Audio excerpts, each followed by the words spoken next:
Hey guys, welcome. So here's going to be a fairly short guide about what you should look for on the processor of your really cheap gaming laptop. This basically only applies to the really cheap gaming laptops because manufacturers just threw the highest end processor in most of the higher end ones from mid-range onward.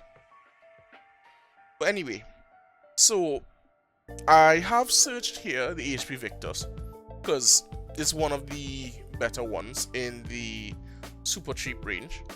But a lot of people, they will grab anything that they see and ask if it's good. So here's how to tell at a cursory glance whether it's worth consideration. The main thing that you're looking for is the processor.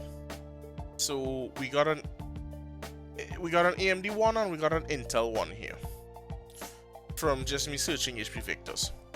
So on the AMD side of things, something you want to pay attention to is what architecture this is.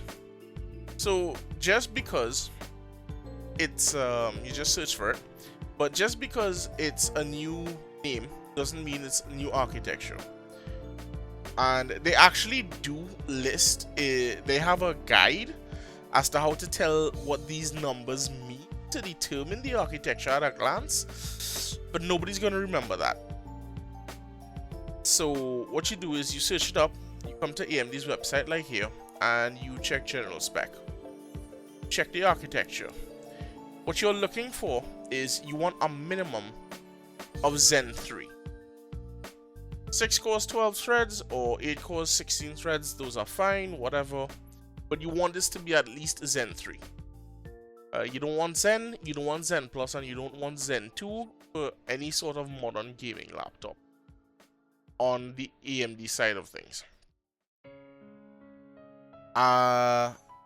Next thing, so for the Intel side now, Intel, you generally want two things. You want to make sure that it has E-cores and that it has more than 4 P-cores, or I should say it needs to have 6 P-cores.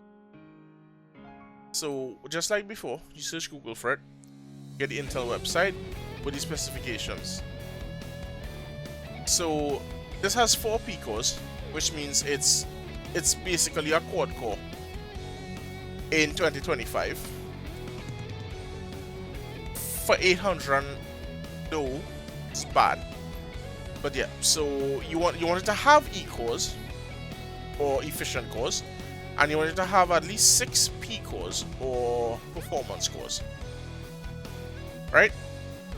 And this is how you generally tell if you are grabbing anything that has 4 P-cores, unless you absolutely under no circumstances can find anything that has 6 P-cores or an AMD with Zen 3 and 6 cores or higher, then I guess you will have to take what you can get if your budget is that low.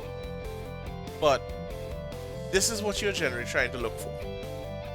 And as a last added bonus, if you don't know what laptop you're looking for and you just happen to come across this video online instead of through our server, when you are searching for your GPUs, so Skoda 4050, well, you always search for notebook check.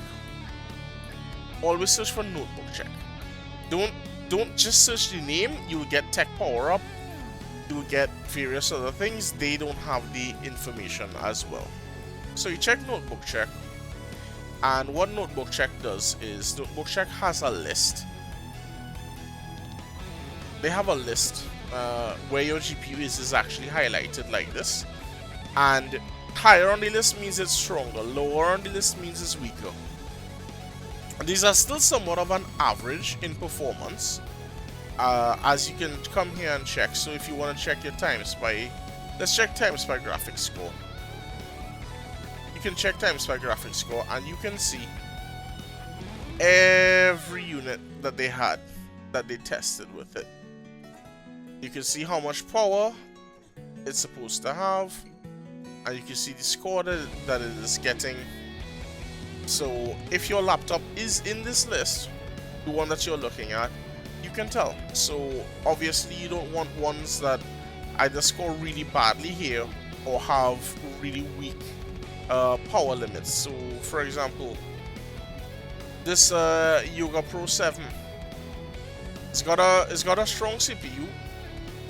The GPU is here, but the GPU only has 55 watts and the CPU doesn't have much power, so it's gonna score badly versus something like this Legion Pro 5, which has way more power for the CPU and a whole 140 watts for the GPU.